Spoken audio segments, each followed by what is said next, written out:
What up, guys? Today we got a question from Tina, who's from Germany. Greetings, Tina. She says, I'm new to Jiu-Jitsu and I struggle with all the names of different submissions, especially the chokes. She was wondering if I have a video explaining the difference between cross-collar chokes, palm up, palm down, loop chokes, baseball chokes, things like that, and any of the other important chokes that she should know. So, I do not have a video showing those differences, and so this video, Tina, is going to be for you, and I'm going to show you the differences between three of the more common chokes: the cross-collar choke, the baseball choke, and the loop choke.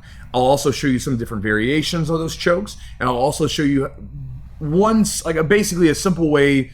I'll also show you a simple way that you can apply them both from bottom and top. Now again, this video is not going to be exhaustive. I'm kind of going through a quick overview of these movements and techniques just so that you can have a better understanding as to what they are so you can recognize them. But if you find one that you like, go down the rabbit hole, start exploring it, start working with it. But the video should hopefully give you a better idea. When you see the choke, you'll know what you're looking at, you'll know what it is, and you'll be able to recognize it. So hopefully the video helps you. My lovely assistant to help me today is Mr. Adam Wilson. Let's get started. All right, so Tina, let's take a look at the collar choke, the X choke, and the three basic variations that a lot of times I'll show to white belts. So number one, we'll go for palm up grip. So both of them will be palm up. When I say palm up, I mean palm facing you. And if I say palm down, like this. So palm in, and we pull the elbows in, we flex and squeeze, just like so. And again, anytime we're talking about collar chokes, we're almost always going to talk about a casting and a reeling motion. So if you've ever went fishing, we cast out or we reel in the rod or reel in the line. And so as we're doing this, if we're doing a choke, we'll have this little wrist action at the very end to help finish, and it's pushing against the artery. Now with a palm down grip, so we've got an alternating palm up, palm down, we grab onto some of the material here, and then I'm pulling the elbows in. And it's this flex and squeeze that helps get the tightness in the choke and finish it. That was one of the big tips that helped me actually make my chokes effective back in the day, because a lot of times I would try to use my lats and pull a lot. That helps, but this little flex and squeeze does the work. Now, the last one is a thumb in. So your palm in, and let's say we're having trouble getting here, we will take the thumb and put it into the back of the lapel, just like so. And then from here, I can push away, create a little space, open up, and it's just like the palm down choke, palm down variation. The only difference is we actually have the thumb in the lapel, pull our elbows in, flex and squeeze. All right, so Tina, the loop choke. Basic idea of the way this works. We've got a cross collar in the lapel. You're typically gonna have to be a little bit looser. If we're too deep, it won't work, because what we've got to do is we've got to get this grip here. The actual, I call it the joint. If you think of it like as a hinge. From here, the little joint or the hinge of the grip that I have, I need to get this right in the front here. So it actually will put the lapel right across his neck like so to cut off the artery, and then it'll position my forearm right here on the side of his neck, so we're actually putting pressure where we want. I don't want to get stuck here where I'm putting pressure into his Adam's apple. Yes, you could get the finish, but it's not ideal. So what we're gonna do is we're gonna get underneath here, just loose enough so that I can get underneath of his neck, and then I'm gonna pull his head down.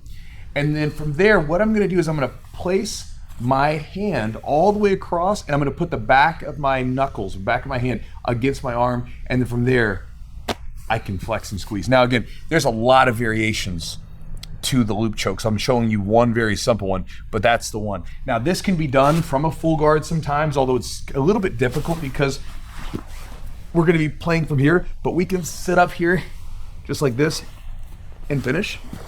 A lot of times, I find that it's a bit easier from an open guard situation where we're playing from some sort of butterfly guard or even like a knee shield position from a half guard that gives us a little bit more wiggle room to move, and then we can go into finish.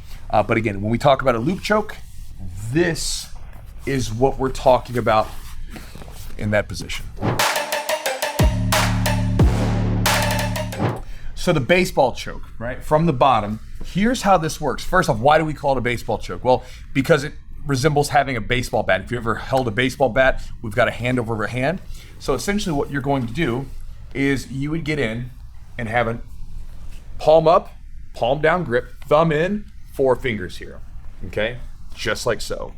Now, typically, I'll show you what this looks like on top in a second, but typically when we do this from the bottom, it's generally a counter move, and it's a move that you kind of have to bait someone in. I know the first time I ever found out what this move was is I took the guy down in a single leg, and then I got caught in the baseball choke, and afterwards I was like, what the hell just happened? And this is what it was. So again, we're here, we have grips, and again, they'll be a little bit on the looser side, because again, if they're too tight, they're not gonna do it, but you get here, and then what you're going to want is you're gonna want the person to run and pass to your 4-finger grip here, so just like so. And so a lot of times people, if you go against someone that plays like a baseball choke, they'll make it very easy for you to pass over top. And then as they pass, we're gonna connect our elbows together and turn down. Now, you can finish it here, but what you'll often see, and sometimes you'll see people like pass out from this on top, is people will go belly down, and the person on top thinks they have something, but then they don't. And so again, that's the baseball choke. You're working from this to this, and then you're connecting the elbows together. And again, doing that flex and squeeze, but then if we're doing it from the bottom position, we have to get the spin. I'll show you what this looks like on top and it'll make sense. We have to get a bit of an angle there. And so again, to make that happen, to finish this up, he passes. That'll give me the positioning that I need to actually get tight on the choke. And then from here, we can get the finish. So Tina, we're gonna touch on the top positions briefly. Again, I'm just giving you an overview and sort of helping you understand the difference between them. And so this way you'll be able to identify them better when you're rolling and when you're training. So check this out. We can do the X chokes from top. Now, typically my favorite way to do the X choke on top is with a palm up, palm down grip alternating. And so typically the way this looks from mount, a very simple way, is we start with a 4-finger grip here in the collar here, okay? Now, what this does is this, a lot of times, especially at white belt, will sometimes elicit people, in a lot of cases it does, to do a bridge and roll to try to escape, because he feels like he can trap my arm, and now if he bridges up and rolls, and he can maybe take me over, right? So what we're gonna do is we're gonna place our hand on the other side. This will position my body weight to where I can't do that, and then we can go across the neck, and then we can get the 4-finger grip on top, palm down. Now, here's the difference. Earlier, we were using our elbows in, our lats to pull in, and then we were flexing with the wrist, right? We're still gonna flex with the wrist, but the way that we're gonna add pressure to this is with our body weight, right? So if I get here and here, when I'm trying to finish, it's gonna be tough to like pull them up and use my lats like we did earlier, right? So what I'm actually going to do is I'm gonna make sure that all of my body weight is on the grips. Sorry, Adam. Is actually on the forearm coming down into the neck. So if I get here, one, position my body, rake across the face, grab. Even if his chin is tucked, if I begin to put all of my body weight down, I'm gonna let my forehead go to the mat here, I can still get that finish.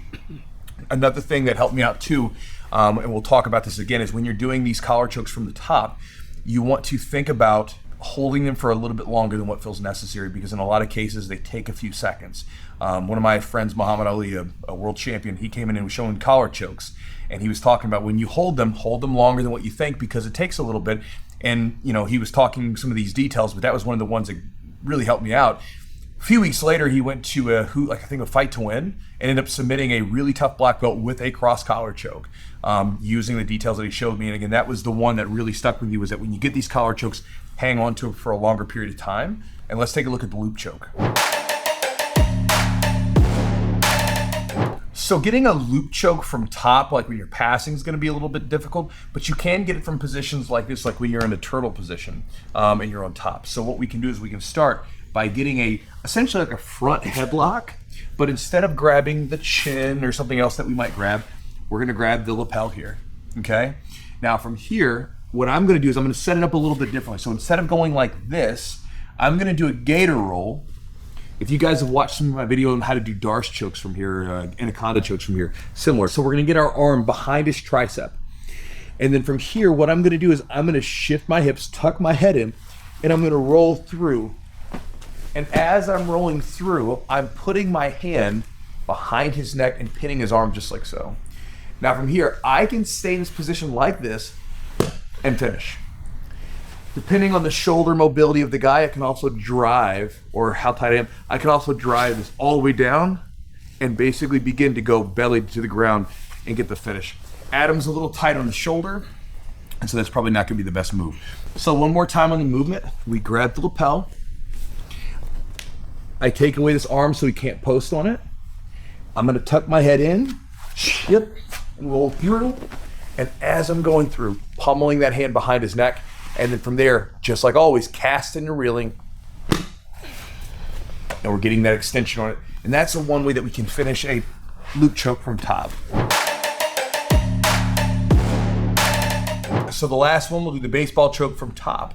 So this is actually my favorite way to hit the baseball choke. I don't really like doing that, giving up position and hitting it from the bottom, although you can. So this one's gonna involve, again, having this baseball grip, and there's lots of different ways to set that up. I actually have a few on the channel. One really common way is just simply you get here in the position. We have these collar grips and we're ready to go. And you can set these up from guard passes and everything else, but we're in the spot where we have our baseball grip right here. What we're gonna do is we're gonna run to the side and put our head down on the ground, and then from here, finish. Similar as before, to finish the baseball choke, we have to rotate. On the bottom, we had to let the person rotate around us. Or on top, now we rotate around them. But again, the grips are very simple, and there's lots of ways to hit this. I'll include a video link somewhere in the video so you guys can check it out. How to hit it from mount and some other positions. But again, I've got my grips for the baseball grip. So again, I've got my grips here. 1, 2. And again, as I'm going, I'm connecting my elbows together close, and I'm gonna get my rotation. And then again, to stop him from being able to rotate back to me, because if I don't put my head down, it would literally just turn towards me. Once we get here, we place our head to the hip. You can stay on your toes if you'd like, and then flex and squeeze.